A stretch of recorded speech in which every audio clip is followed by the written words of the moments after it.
I think a lot of women and a lot of people are not going to fully understand this and not fully understand Jeremy and I getting back together, and that's okay. Because at the end of the day, like, it's our lives, right? And what is meant for you can never be taken away from you. And so when all of this happened and he made this decision for us no longer to be together anymore, it was the scariest moment of my life, because I'm like, the love of my life doesn't want to be with me, right? And all this abandonment wounds, all this shit came up, and I had to face it and heal through it. And that was really, really hard.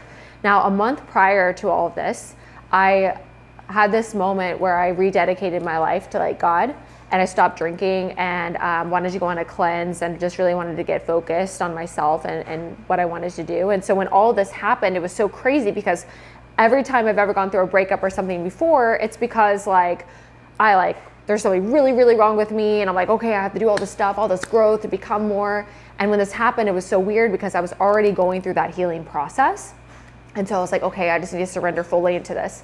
And what's meant for you can never be taken away from you. And I'm like, God, like, I don't know what's going on with Jeremy right now, but I pray that, you know, you work through him. And if we're meant to be together, then he comes back, you know. And I would pray for him every day. Even though I was really mad at him, I would pray for him every day.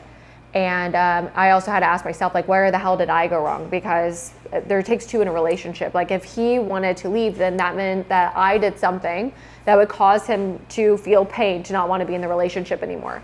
And so when I analyzed myself, I realized like I lost a part of myself by like moving to Arizona, because I didn't have any friends. I didn't try to make any friends. You know, my whole life revolved around Jeremy and my business, work, you know, his family, all this stuff that was happening. And I didn't know how to remove myself and spend time with me, because I was so excited to be with him.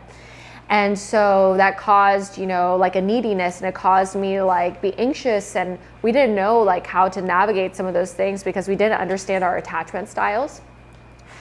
And so when he came back, I think the biggest thing for me was him taking radical responsibility for everything in our relationship, as well as I did too.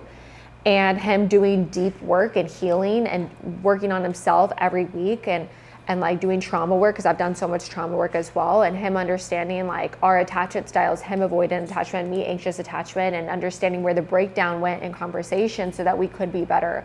And us making a decision to stay apart as we're healing each other, or healing ourselves, so that we can come back together and be even stronger than before. And that means everything to me. You know, if somebody comes back and they don't take radical responsibility, like that's a form of narcissistic behavior. They say, oh, like you're the fault, you're the fault, you're the fault.